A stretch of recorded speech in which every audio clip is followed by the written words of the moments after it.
She signaled her turn, drove under the speed limit. A quiet road, a familiar neighborhood, her neighborhood. But none of that mattered.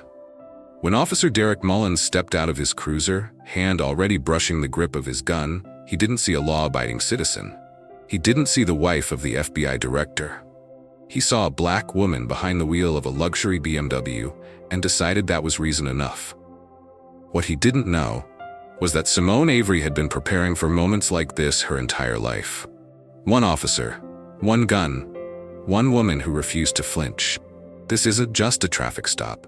It's the moment that shattered a career and exposed the truth. Stay with us, because once you hear what happened next, you'll never look at a routine stop the same way again.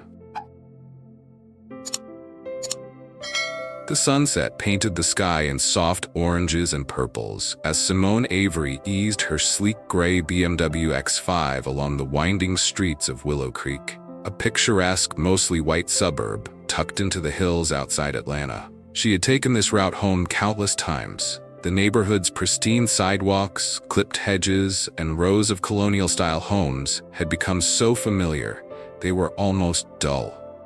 But tonight, something was different. The sudden flash of red and blue in her rearview mirror yanked her out of the rhythm of her drive. She sighed, instinctively slowing and pulling to the curb. She wasn't speeding. She had signaled her last turn. Still, the sirens wailed. Simone's hands tightened around the steering wheel. She was no stranger to moments like this, moments where her education, her titles, her accomplishments melted away under the gaze of suspicion, where the color of her skin spoke louder than her resume. She tapped her phone screen twice and set it, recording, on the dashboard. Not because she planned to go viral, but because she understood that the truth sometimes needed evidence. Behind her, the patrol car idled for several seconds, long enough to make a point. Then the driver's side door opened, and a tall man stepped out. Broad-shouldered, square jaw, sunglasses still on, even in the fading light. Officer Derek Mullins, badge shining, stride confident, hand resting just a little too close to his sidearm. Simone sat perfectly still. The officer approached slowly, surveying the vehicle like he expected it to bite. "License and registration," he said flatly, not even bothering with a greeting. Simone's voice was calm, rehearsed. "Before I reach, may I ask why I've been pulled over?" "You didn't come to a full stop at the last sign," he replied, eyes narrowing slightly. "Routine check." She blinked. She had stopped. She always stopped. But she nodded slightly. "My license is in my wallet, registration in the glove box. I'm gonna reach for them now." He said nothing, just watched. Simone moved slowly, deliberately, retrieving both items and handing them over through the cracked window. Mullins glanced at them, paused, then looked at her. "You live around here?" he asked. Simone tilted her head. "Yes, just up the hill. Willow Ridge Drive." "You look new." "I've lived here 7 years." His smirk was small but sharp. "Nice car." Simone stared ahead. "Thanks." He didn't return to his vehicle right away, instead at her window, reading her license again, his lips moving as he sounded out her name like it was unfamiliar. She watched his hand. It hadn't left the holster area. "You work around here too?" "I'm just coming from the university. I'm a professor." That non-committal grunt. The universal signal of disbelief, dressed up as neutrality. Without another word, Mullins stepped back and returned to his cruiser. Simone exhaled, her fingers still resting firmly on the wheel. Her phone continued to record. She wasn't sure what was coming next, but something told her this wasn't over. Not yet. Simone watched Officer Mullins through her rearview mirror. He sat motionless in his cruiser for over 2 minutes, too long for a license check, not long enough for paperwork. It wasn't about the stop anymore. It was about her. When he finally emerged again, he walked slower, heavier, purposefully. Simone's pulse quickened, but her face remained unreadable. He stopped by her window again, leaning in, hand still inches from his holster. "I ran your license. Everything checks out." His voice was neutral but tight. "But I've got a few questions. Mind stepping out of the vehicle? Simone blinked. I'm sorry, but on what grounds? Mullins shrugged. You're acting nervous. No, she replied, voice firm. I'm acting cautious. He smirked again, annoyed. Step out of the vehicle, ma'am. Simone's jaw clenched. She had been through this script before. The demand without reason, the shifting tone, the implied threat. But she also knew her rights. I respectfully decline unless you can articulate probable cause. That was the moment. The pivot. His hand twitched just a little toward his belt. You refusing a lawful order? I'm refusing an unlawful one, she said, and I'm recording this interaction for my own safety. Mullins took a step back. That's supposed to scare me? No, Simone said. It's supposed to protect me from men like you. That did it. He reached for her door handle. She had locked it minutes ago. You're obstructing? He said, tone sharp. No, officer, she replied. I'm staying in my vehicle, calmly, as advised by law. Unless you are placing me under arrest, I am not required to exit. Mullins' jaw flexed. He took a deep breath and stepped back again, walking toward his cruiser. Simone's phone was still rolling. Her breathing remained even, though she could feel her heart hammering in her chest. Her fingers trembled slightly against the wheel. Then she saw him again, back out of the cruiser, but this time with something clenched in his hand. Her license, registration, and something else, a pad of citations. He returned, flicked the license onto her dashboard with the care of someone tossing a napkin. I'm writing you a citation for failure to stop and non-compliance, he said. Non-compliance is not a crime, Simone replied calmly, and I have footage that proves I came to a full stop. Sure you do, he said. Would you like me to email it to your department?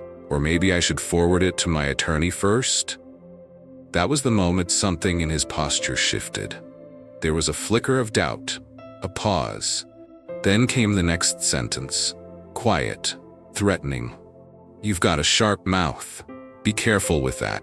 Some of us don't like being embarrassed. Simone tilted her head.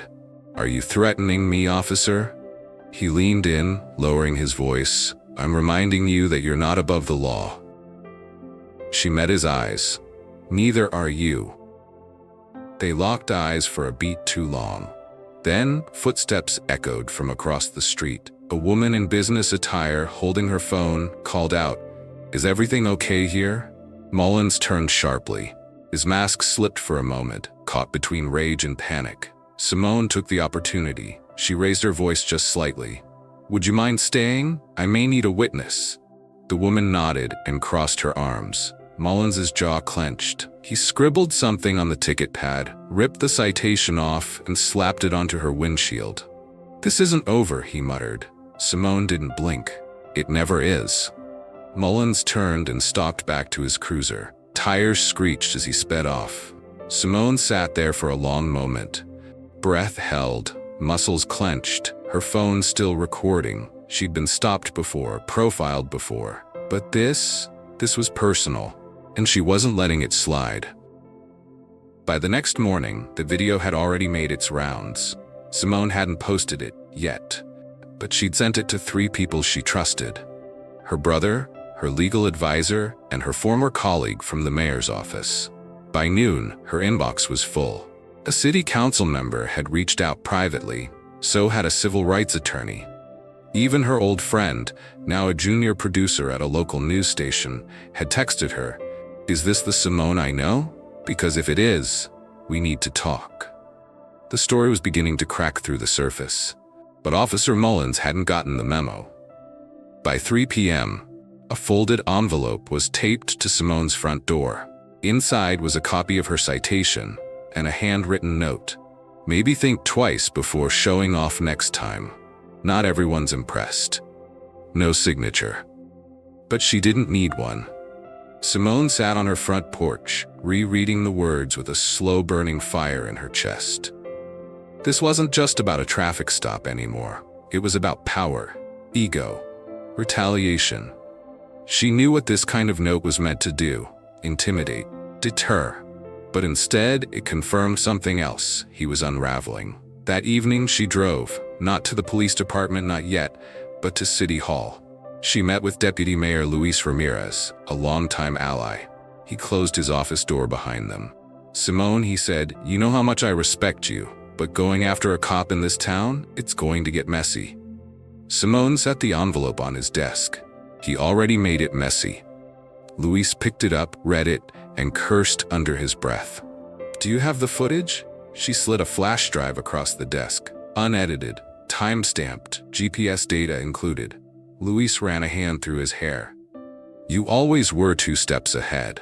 "I had to be," she said. "You know that." He leaned back in his chair. "We're gonna need to handle this carefully." "I'm not looking for a spectacle," Simone replied. "I'm looking for accountability, quiet if possible, loud if necessary." Luis nodded slowly. "Okay, give me 2 days. I'll speak with Internal Affairs directly. But you should know, Mullins is connected. He's been here 20 years. He coaches Little League, hosts the annual pancake breakfast." Simone folded her arms. "And that gives him permission to draw a gun on a woman with no probable cause? To intimidate her at her home afterward?" "No," Luis said. "It doesn't. But I'm telling you what we're up against." She stood. "Good, then I'll prepare for a fight." That night, as she sat at her kitchen table reviewing the footage again, Simone got a call. A blocked number. She hesitated, then answered. A male voice. Quiet, gritted, familiar. "You think you're clever?" Mullins said.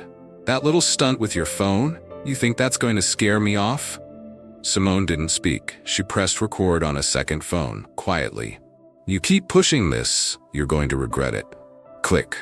The call ended. Simone exhaled slowly, calm, but her resolve only strengthened. Mullins wasn't just slipping, he was falling, and soon she wouldn't need to lift a finger. The truth would bury him. By Friday morning, it was no longer just whispers. The footage had leaked.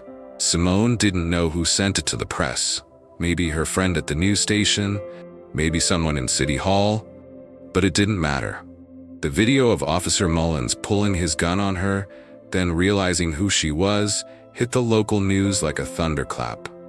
Local woman targeted in traffic stop. Turns out she's married to the state's top federal judge. Was it racism or just rogue policing? Brentwood officer under investigation. Simone sat on her porch with her coffee as helicopters circled the neighborhood. At 8:43 a.m., her husband James returned from a breakfast meeting and paused when he saw the crowd of reporters stationed across the street. "So we're officially public," he said. She sipped her coffee, calm. Was only a matter of time.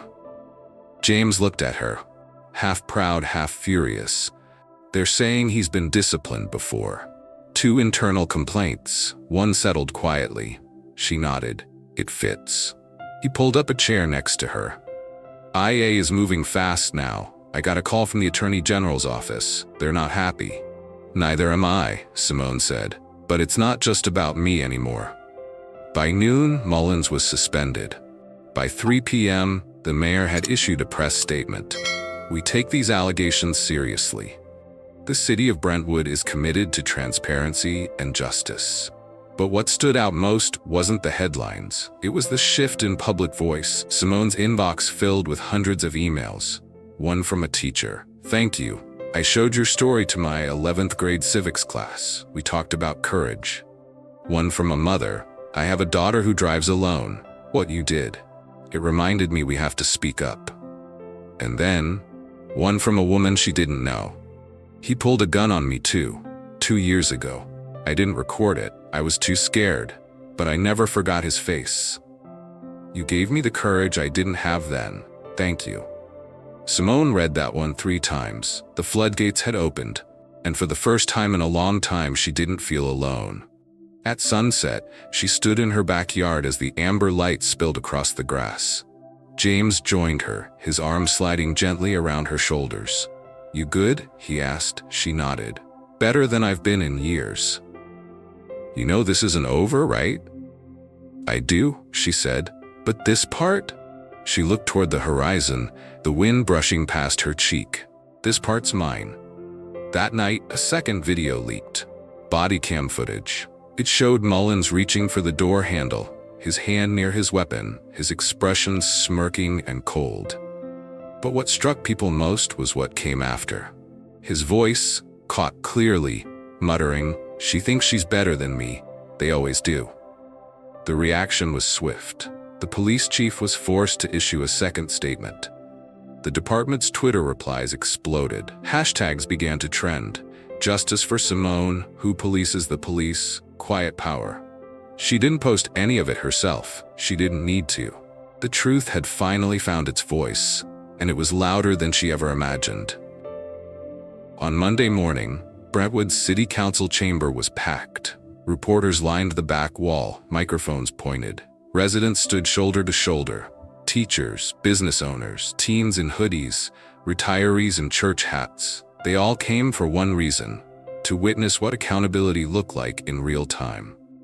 At the center of it all sat Simone Carter. She wore a navy blue suit, not because she needed to look official, but because she was.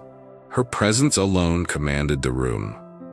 Calm, unshaken, unapologetic. James sat behind her, a quiet pillar of support. When her name was called, she stood, walked to the microphone, and let the silence hang for a moment. Then she began. "I wasn't going to speak today. I figured the footage spoke for itself, but then I remembered something my grandmother used to say. If you don't tell your story, someone else will tell it wrong. So here it is." She told the room about that night. Not just the stop, but the look, the tone, the assumption. She talked about what it meant to live in a neighborhood where you pay property taxes, raise children, bake pies for block parties, and still get treated like you don't belong. Officer Mullins didn't just pull a weapon, he pulled rank. Based on what? My skin? My car? My refusal to be afraid? Murmurs rippled through the chamber. I wasn't loud. I wasn't angry. I was calm. But somehow that made me threatening. Imagine that. My stillness being interpreted as defiance. She paused, looked directly at the mayor, the police chief, the board. "So I ask you, what would have happened if I hadn't recorded?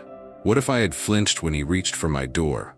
Would I still be here? Would my name be a hashtag?" No one moved. This wasn't about one bad cop. It was about a system that told him he could act like that and still go home with a pension. The room was silent. You want to rebuild trust? Start with accountability. Don't just suspend him, fire him. Reform your procedures, retrain your officers. Put people in power who see community as something to protect, not control. When she finished, no applause erupted, just quiet and respect.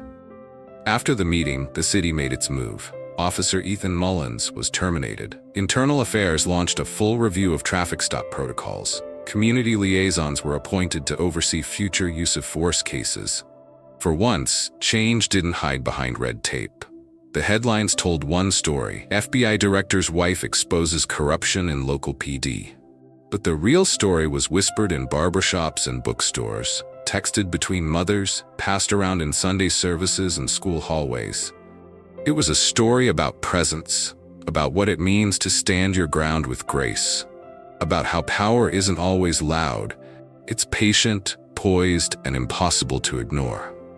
Weeks later, as Simone walked out of her local grocery store, a teenage girl in a hoodie shyly approached her.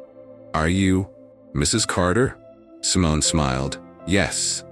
My mom showed me your video. She said you reminded her how to stand tall." Simone nodded gently. "Tell her thank you." The girl paused. "You didn't yell or cry or explode." "No," Simone said. "I just didn't shrink." The girl smiled. "That's kind of cooler, honestly." Simone laughed softly. "Yeah, I think so too." As she drove home that day, the trees along the Brentwood streets looked the same. The houses stood the same. But something in the air had changed. Not everything. Not yet. But something. And sometimes that's all it takes. What is lesson of this story? 1. Power doesn't always shout. Simone never raised her voice, never lashed out, and yet her presence spoke volumes. Sometimes restraint is the most powerful response. 2. Accountability starts with visibility. If she hadn't recorded, this would be just another dismissed complaint. Visibility isn't just for justice. It's a shield, a tool, and sometimes a weapon. 3. The right to exist without explanation is not a luxury. It's a right. Too often, people are forced to prove they belong in spaces they've already earned. Simone's story is a reminder. You don't owe anyone proof of your humanity. What do you think about this story? Let's comment below to discuss. And don't forget to subscribe our channel to listen to more interesting stories.